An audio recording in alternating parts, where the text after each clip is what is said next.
Now there is again another cross-sectional view of the spinal cord in which again the H-shaped gray matter is shown as a raised up portion, and you can find this white matter all around.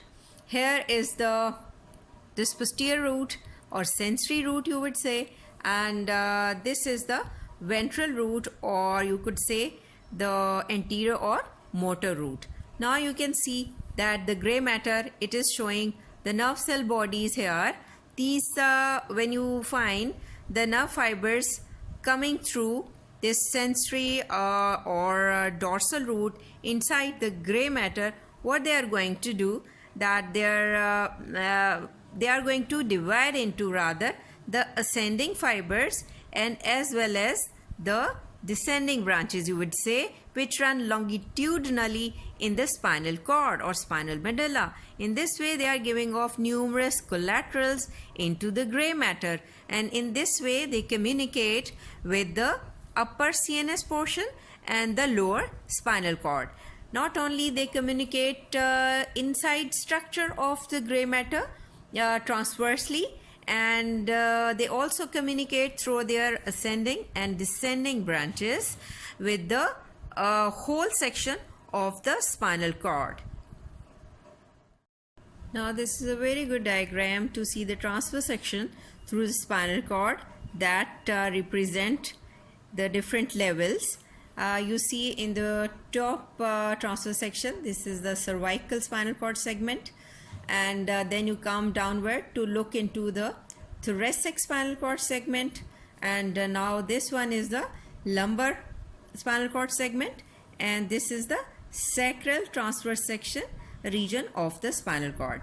Here you can very well see that the girth or width of the spinal cord is increasing in the region where they are going to give rise to the larger nerves, for example of the limbs. For example, you can consider the maximum width in the cervical segment because here it has to form the cervical swelling to give rise to the brachial plexus, and then there is another area where is the more width or girth of the spinal cord, because here it has to form the lumbar swelling for the lumbar plexus.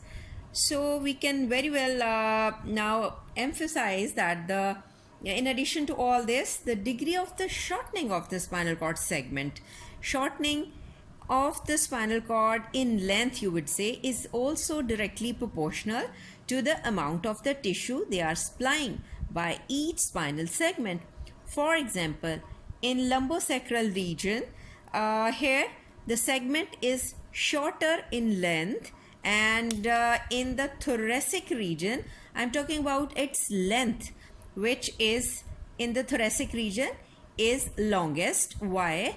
Because this thoracic region, it has to supply thorax, which is supposed to contain so many vital organs inside being supplied. So we have to consider in our mind that the spinal cord lengthwise shortening is also there, and the spinal cord width or girth size also is very important. Now we have to emphasize again on the girth of the spinal cord as well.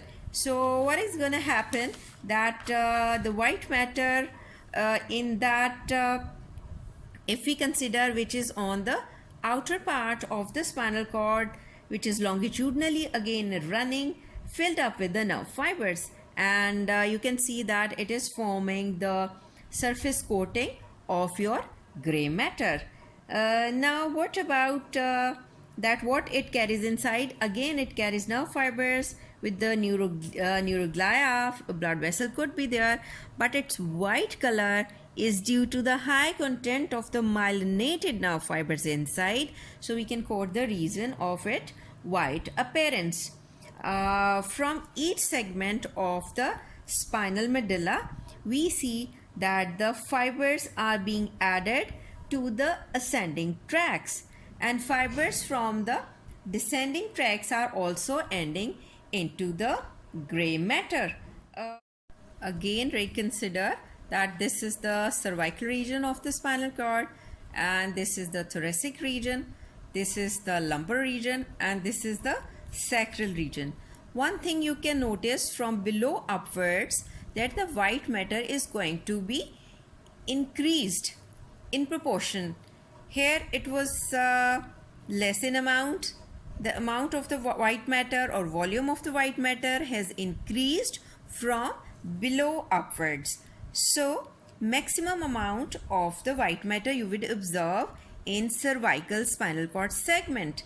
The reason we can mention that white matter consists of ascending and descending tracts. So ascending and descending tracts are maximally passing through this cervical spinal segment. How we can explain it? That the white matter will be showing the ascending tracts that from below upwards moving to reach towards the brain, and they have to pass through this white matter ascending upwards, and the descending tract from the brain coming downwards, and they are also going to come down from the CNS to the lower region, and they have to end up in the different segment of the gray matter at different level. So maximize width of white matter you can see is here, because the number of ascending and descending tract are maximum here in this cervical segment, because some descending tracts are going to end up here, and multiple ascending tracts from the different parts of the body, they are reaching here to be ended. Let's sum up again that why we are comparing these regions of the transverse section of the spinal cord. We want to learn that from each segment of the spinal medulla, what is going to happen, that the fibers are added to the ascending tracts, and fibers from the descending tracts are going to end in the gray matter of the each segment. For this reason, both groups of fibers increase in number in the superior cross section of the spinal cord. That is why it is showing the volume of the white matter in its increased amount from below upwards. So easy to learn the logic of the wider range or girth of the spinal cord. Thank you very much.